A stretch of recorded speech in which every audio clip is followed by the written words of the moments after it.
Welcome back. Uh, so today we will continue with our discussion of convex sets and functions. Uh, so let's begin with where we were at the convex sets. Uh, if you recall, I defined that a subset or C of Rn is said to be convex if the line segment joining 2 points x and y of this set. So this is a point x arbitrary, this is a point y arbitrary, this is a line segment x and y, and this line segment is essentially uh, can be shown by this combination. Any point here can be shown as alpha x plus 1 minus alpha times of y. And if this complete line segment, and alpha should can come from the closed interval 0 to 1. When alpha is 0, you are at the point x. When alpha is 1, you are at the point y. And when alpha is between 0 and 1, you are at an intermediate point between x and y. Now this complete line segment, if it belongs it's to the set C, then we say that we say that the set is convex. On the other hand, so for example, if you have a set like this, union of these two, and so I take 1 point from here, and these are uh, 1 point from here. So x is here and y is here. The set C here is say union of this set S1 union S2. So this line segment does not, this complete line segment does not belong to set S. So therefore, this is non-convex set. It is not a convex set. On the other hand, this is a convex set. Another example of a non-convex set could be, for example, you could draw a picture like this. Then you do this. This is also a non-convex set, is it not?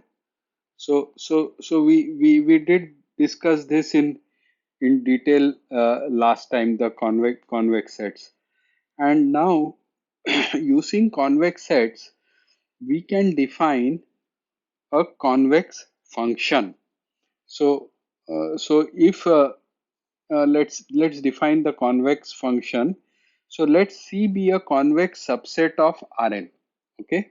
So first of all, the function could be defined on Rn or any subset of Rn, but we are looking to that special restriction on where the domain is restricted to a convex subset of Rn, or subdomain is restricted to the convex subset of Rn. Then a function from C to R is said to be convex if f of this point alpha x plus 1 minus alpha y. What is this point? This is a point on the line segment connecting x and y. So you are applying the function f there, then this should be less than or equal to alpha times of fx plus 1 minus alpha times of fy. Okay. So what I mean to say here, no, understand what I am trying to say in this definition. Say this is the thing, this is a function, and this is a function f of x, univariate x.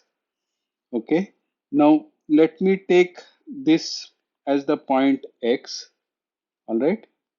Let me take this as the point y. Then this is the value, this value is f of x, and this value is f of y. Now consider any point on this segment from, in this case, the interval from x to y. So any point, if I take here, let's say x of tilde, then this x of tilde can be written as, is it not, alpha x plus 1 minus alpha y, where alpha comes from the interval 0 to 1. So it exactly means that same line segment and so on. So now what this definition is saying, that when I look at the value of this function here, what is that value of function? F of alpha x plus 1 minus alpha y. This is the LHS of this inequality.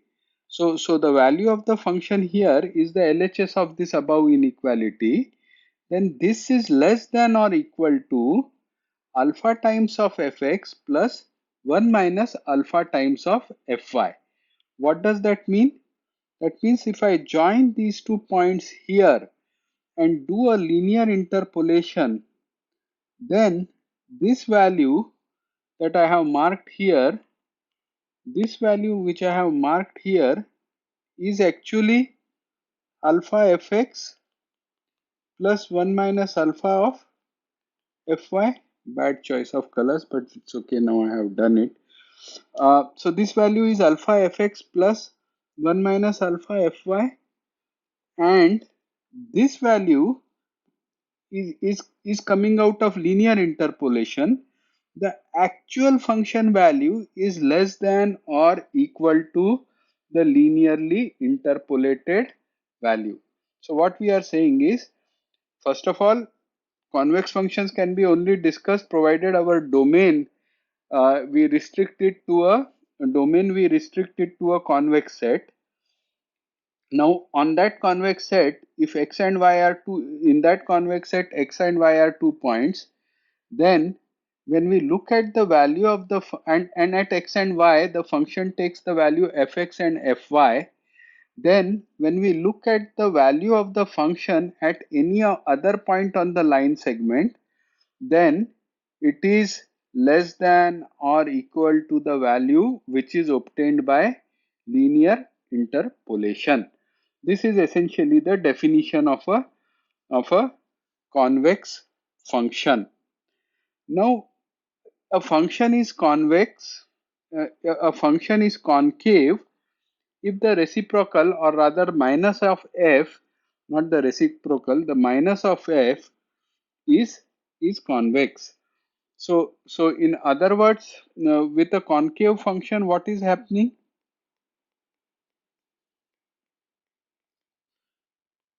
F of alpha x plus 1 minus f of alpha y is greater than or equal to f of x plus 1 minus f of alpha of y. So for example, a function like this here, the other way round, curvature, change the curvature the other way round, what the function that you are going to get is going to be a convex function. Change, make minus f of it, and you will get a convex function. A function f is strictly convex if above inequality. Which is the above inequality? This is the basic definition of the convex set. Then if the above inequality is strict, that means you have, if for a strictly convex function, you can write f of alpha x plus 1 minus alpha y is strictly less than alpha of x plus 1 minus alpha of f of y. Okay, so let's take a couple of examples of convex functions, and then we can start proving some inequalities. So for example, f of x is equal to x square is a convex function. Okay,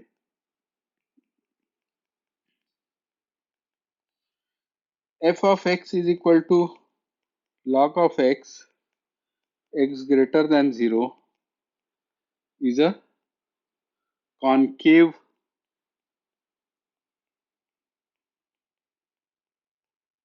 function. So you can first you should try to visualize it.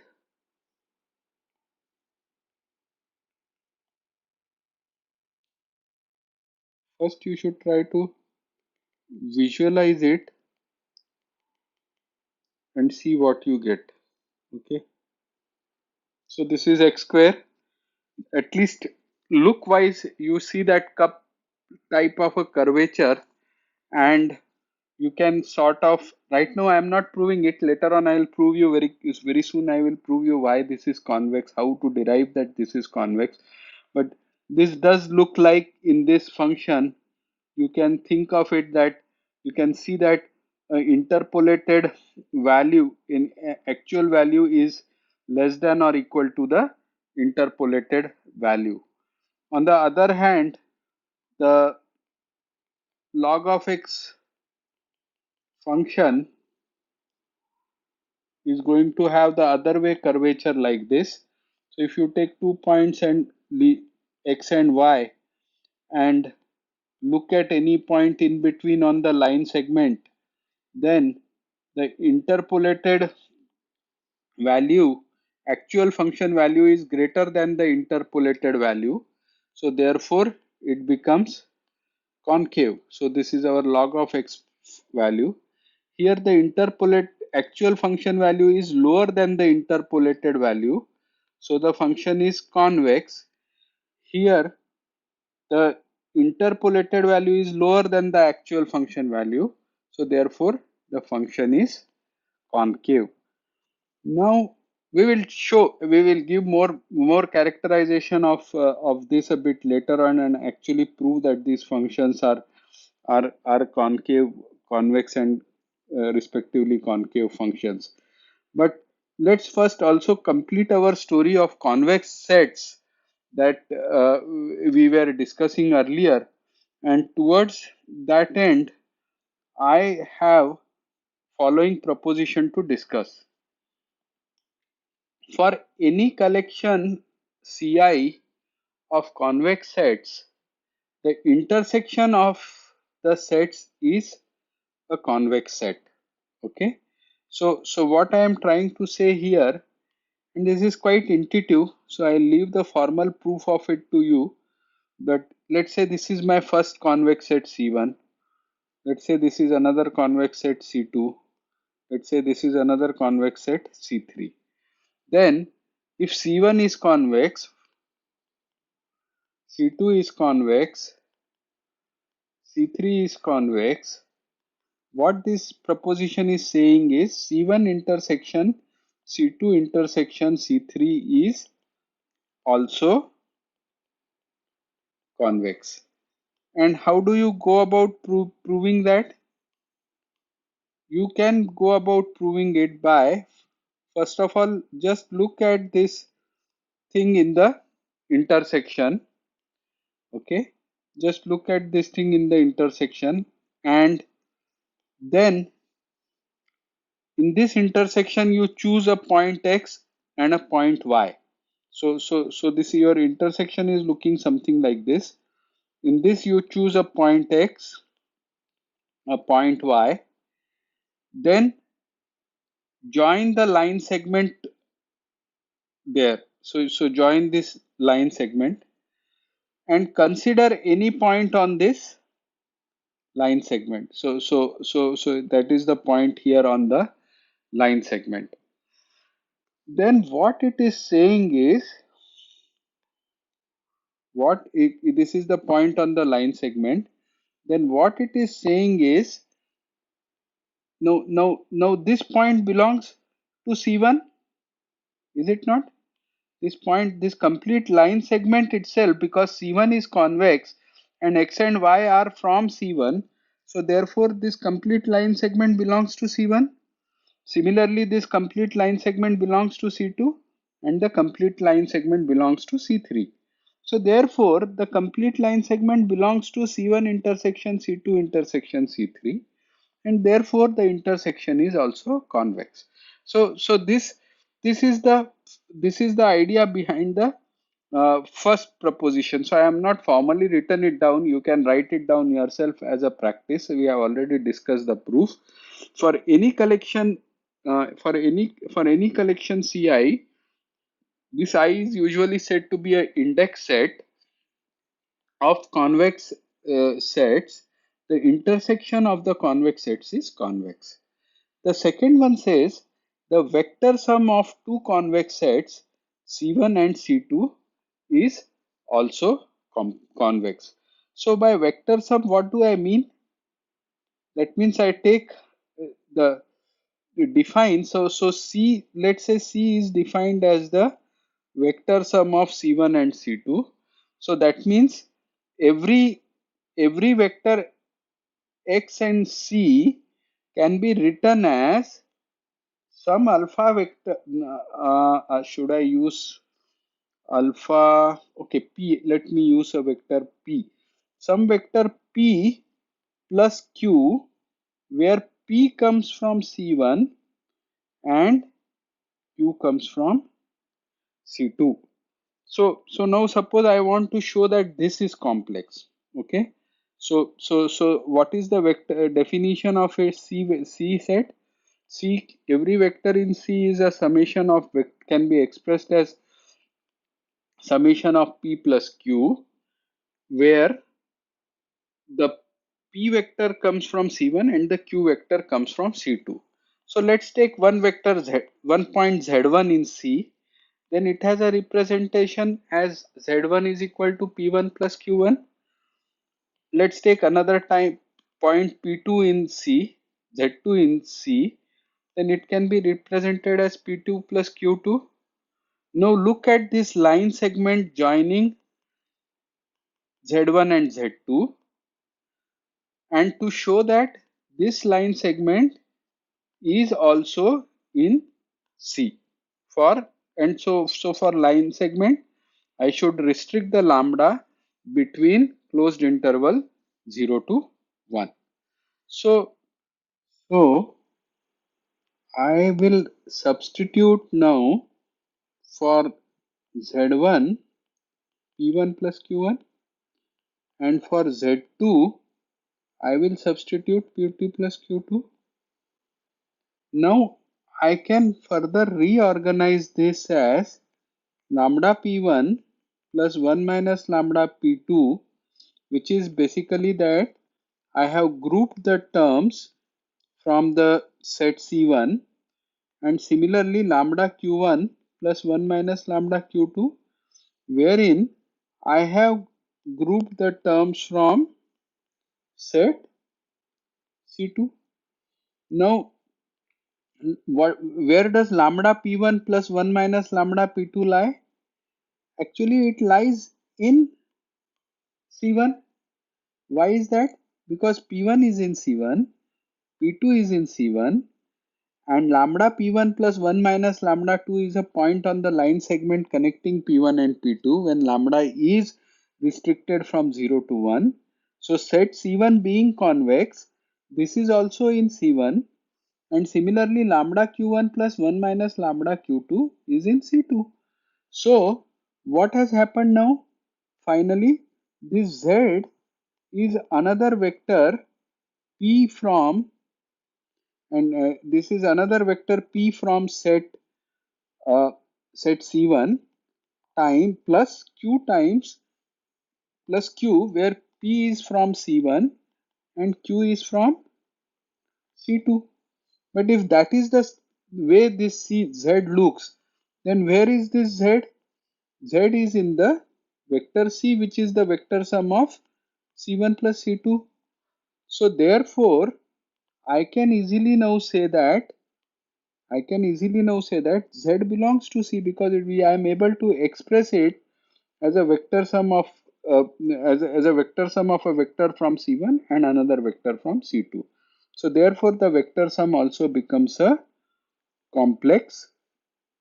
Vector sum also becomes a complex, not a complex, a convex set. Now the third, let's look at the C part.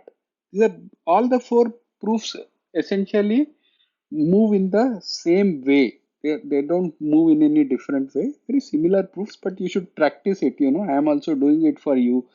Even though I get a temptation sometimes to sort of run it through. The image of a convex set, the third part says image of a convex set under a linear transformation is convex. Okay, sounds frightening, but really it's not frightening. Question number 1. What is a linear transformation? What is it? A trans T is called a linear transformation if T of alpha x plus beta y, where alpha and beta are scalars and your x and y, for the sake of definition, for the sake of our work, are vectors in Rn, then this can be written as alpha times T of x plus beta times T of y. And what is the T for T? T is basically a map from some Rn to some Rm. Okay, so T is a map from some Rn to Rm, and what we are saying is that this map is linear if the property of superposition holds. That's all. That's all that we are saying here. That's all we mean by linear transformation. So now, what is this? What is this saying? The image of a convex set under linear transformation is convex. So what we are saying is uh, let me write it down for you. Image of a convex set under linear transformation is convex. So this property is not destroyed by by the um, by the linear transformation. And one of the most common linear transformations that we come across is essentially represented by a matrix M cross N matrix A, and it defines a linear transformation because Ax is equal where when you do pre-multiply a vector x in Rn by the matrix A, then you get a vector M cross 1 vector in Rm. Now, it is very easy to see that this is a linear transformation because when you look at A alpha x plus B beta y, it is alpha times of A of x plus beta times of A of y.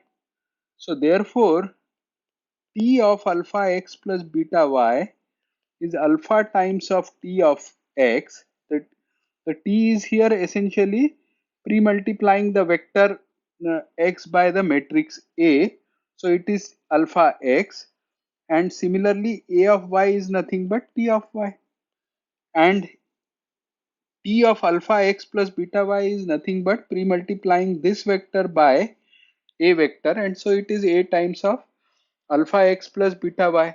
So therefore, pre-multiplication by a matrix is one of the most commonly used linear transformations in our course. So now what we are saying is that the image of a what we are saying here is that the image of a convex set under linear transformation is convex. Okay, so the originally the set uh, on which this linear transformation is applied is taken to be convex. That's point number 1. And then what we want to show is that the image is also convex. So how do we go about it? I think now you know it, right? Take one point, say x1 in the image of P, which basically means that, or let me call it as y1. Let's take one point y1 in the image of T, which means that y1 can be written as T times of x1. Let me take another y2 in the image of P, which means that y2 can be written as T times of x2. Now, what is it that we have to show? We have to show that alpha y1 plus 1 minus alpha y2, where alpha is between in the closed interval 0 to 1, also belongs to image of T if the original set on from where the x is coming is convex. This is what we want to show. So now write alpha. Uh, how do you how so now just look at, to prove this, look at P of alpha x1 plus 1 minus alpha x2, because it is given to us that T is a linear transformation. It can be written as alpha times of Tx1 plus 1 minus alpha times of Tx2. Why? Why? Because T is given to be a linear transformation. And so you can write this as alpha times of y1 plus 1 minus alpha times of y2. So that means T of y is exactly so exactly, therefore this belongs to the domain. This point is also in the domain of the, sorry, the it's this point is also in the range of the linear transformation, and therefore the set becomes the image, the image, the linearly interpolated point, the point on the line segment when I took it, the point on the I'm sorry, the point on the line segment uh, in the image when I took it, I could show it that it is also a map from the set S, which was convex under the linear transformation. So therefore, this is also belongs, this this set is convex. Okay. Now let's take the last point. The last point. If C is a convex set, if C is a convex set and f from C to R is a convex function, then the level sets this is a new definition for you, right? Level set. How is this set defined? Set of all x in C such that f of x is less than or equal to alpha. Okay, is a convex set for all scalars alpha. And if this inequality is strict, then it is a strictly convex set. Then the level set will also be a strictly convex set. So this is what we want to prove. So I'll just repeat it again. If C is a convex set and f is a convex function, then the level set, which is set of all x such that f of x is less than or equal to alpha, is a convex set for all scalars alpha. Okay, so let's prove it. Take one point in the level set x1. Okay, take another point in the level set x2. So because x1 and x2 are in the level set, f of x1 will be less than or equal to alpha, and similarly x2 being in the level set, f of x2 is less than or equal to alpha. Correct? So now look at a point which is lambda x1 plus 1 minus lambda x2, lambda coming from the interval 0 minus 1. The question is this point also in level set? If yes, then the set becomes the point of the set, which is the set of all x in the level set, will become a convex set. So is this point also, so in the level, is it the level set? So you have to look at the value that this function takes, f of lambda x1 plus 1 minus lambda x2, is it not? And now, because the function f is convex, I can write it as less than or equal to f of x1 plus 1 minus f of x2. This is the definition of the convex set. Remember, right at the beginning of the class, I said that in the convex set, sorry, in the convex function, the actual value of the function is less than or equal to the interpolated values. So therefore, but what is, but what about f of x1? F of x1 is less than or equal to alpha. Similarly, f of x2 is also less than or equal to alpha. So therefore, I can further induce an inequality plus lambda times of alpha plus 1 minus less than or equal to lambda times of alpha plus 1 minus lambda times of alpha. But then this becomes nothing but equal to alpha. So therefore, f of the interpolated point also belongs to the level set. If the interpolated point also belongs to the level set, then the level set is convex, is it not? So if the function f is convex, then the level set is convex. This is what we have shown here. And if that is strictly, function is strictly convex, then the level set, then also we will get the similar identity. I think we will stop this class here for today. We will continue with convex functions and sets in the next class. Thank you.